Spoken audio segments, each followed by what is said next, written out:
Rajendra. Hello, Swati. Welcome to Bangalore. Thank you. It's so wonderful that you're here during this week of Teachers' Day celebrations that are going on. And it's nice because I think we both share a bond of being teachers at heart, even though we have pursued different careers. Yes. So why don't you introduce yourself? Yeah. In fact, I was born in Rajasthan. My name is Rajendra Agrawal. I was born in Rajasthan, then I worked with State Bank of India for 38 years.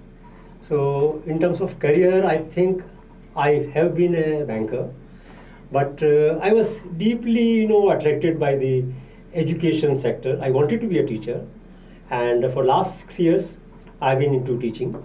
So I would describe myself as a banker come teacher, more importantly, teacher in my second innings, and I'm based in Mumbai. Okay, that's wonderful to hear because my story kind of seems very similar.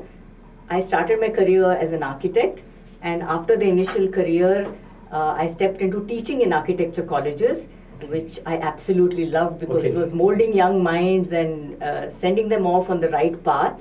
And from there, I moved to the school level where I made the curriculum for art and performing arts. So there was a teaching role to be played there. So it was nice to be able to teach different age groups of children. Yeah. And that comes only if you have a passion to teach. Yes. And I think that passion was there in me from the time I was a child, and I used to catch my brother when he was young and force him to sit down and teach him things. So I think it comes from there.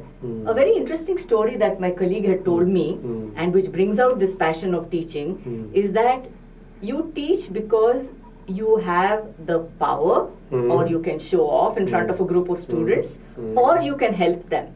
And as time goes on, if you are a good teacher, the showing off recedes into the background, and you end up only helping them. And I think that's what is my passion for teaching. So I'd like to bring you in here to discuss what have been the good parts of teaching and the challenges you feel you have faced. Yeah, like you mentioned, even at a very young age, I somehow felt that I am good in teaching. And whenever you are teaching, you feel that something worthwhile you are doing. When you are helping other person learn, become a better human being, you feel worthwhile. And the interesting part is, if you want to be a good learner, teaching is the best way to remain a perennial learner. So this is what made me a teacher. I think the real joy for a teacher is when he or she can see the student growing beyond what he or she believed he or she is capable of. This is one part. So this is kind of that pleasurable anticipation that some person is going to be much better because you happen to touch his or her life. That's what really keeps me moving. And of course, sometimes when you're taking a class and the students challenge you, they challenge your abilities, and you are forced to dig deeper within yourself. I think that's a real aha moment for me when I realized that this insight has happened to me because there was a student who was very demanding of me. So that is really a very good part of education. But are there any areas which you find less likable as a teacher? So I think as a teacher, earlier on when we were children, I feel education was more complete. We were out there on the sports field, we were given challenging tasks to perform, and we never complained. Nor did our parents, because they thought that adversity builds character. So you do some hard stuff and you're able to face hard stuff in the future. My concern with teaching today is that we are bound by certain parameters where we cannot give this kind of rigorous teaching to students in all areas. So, we are not able to develop their emotional quotient. We may develop their intellectual quotient, but the EQ is sadly lacking. And I feel sometimes we are creating children who may not be capable of facing the challenges in the future. So that is my concern about what teaching might become. I think, but since you are so passionate about teaching, I'm sure you have some thoughts about where the future of teaching and education lies. That's a very interesting question. And in fact, it keeps me awake some nights because, number one, I realize there is a pattern of education which is now well established, and of course it is delivering results. The kind of model we have, social or economic, this pattern is delivering results. But the one area where I feel is that the individual is getting more grown unidimensionally, rather than being education being a facilitator in helping a person grow in all possible directions. It is not happening. So one, of course, this existing established system, it has discharged its functions very well, with new technology coming in, both terms of hardware as well as the software, and of course with the upgradation of teaching techniques and with a well-defined curriculum. So this particular stream of education delivery is going to stay. No argument with that. But I also foresee an alternative emerging on the scenario where certain innovators, certain people who have seen the emptiness of life and searching for a deeper meaning, and they can kind of sense this potential which education sector offers to transform the entire society. Those people have already started coming in, and those people are bringing in an alternative model where the person, a student, is being fully equipped to deal with the challenges of the present, our economic model, because we have no fight with wealth creation. Of course, organizations have to generate wealth, and individual has to have money. But these are the alternatives in the scenario, which I seen because of inherent need for meaning within every person. These forces are getting strengthened, and that's where I feel that there are certain signs that these kind of alternatives will be available, and they will do more for the complete improvement of a individual, where he or she can become the best version of himself or herself. I think, Rajendra, it is a privilege for us to be teachers. True. It's a privilege because we are guiding, we are mentoring, we are protecting, we are nudging children along the right path. Being members of the wisdom generation, we have many decades of experience and a whole lot of challenges that we ourselves have handled, and we can give all this to the younger generation. For me, the future of education lies, I think, in two. It takes two paths.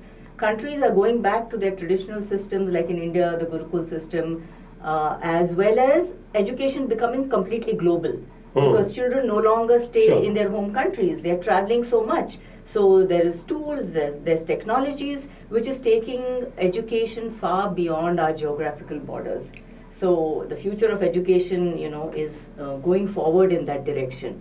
But to educate these children, I think you need people who are retirees, who come from the wisdom generation. And that's why a company like WisdomCircle really is important, because it allows senior citizens or retirees to give back to society, to give back all the wonderful lessons that they have learned. For example, I am going to be doing a facilitation, role in a company where I was placed through WisdomCircle, and so it allows me to do teaching in a different kind of scenario. Whereas I think you also are looking at that. In fact, I am also looking at one area where this platform is probably facilitating us. Is that area of mentoring the teachers, and I'm just amazed at the possibilities when you have this multiplier effect. You mentor the principals, for example, you mentor the principals of an educational institution, And because of your mentoring, the individual becomes far more equipped in discharging his or her responsibilities. Just imagine how much benefit passes on to the society. So I think these activities like mentoring the people in education sector, and as we were discussing earlier, that there is immense potential for some of the unintroduced activities in the education sector, which are not within the existing defined boundaries, but they have a great contribution to make to the growth of the individual. So I see great potential for organizations like WisdomCircle, where a need which has not been very clearly experienced or articulated, that need will be catered. Definitely. In teaching and mentoring roles, I think retirees will do a wonderful job. And my advice from my viewpoint to any person who plans to step into this kind of role is just twofold. Leave your ego at the door and cast off all your fear, because ego of experience, position, hierarchy, etc.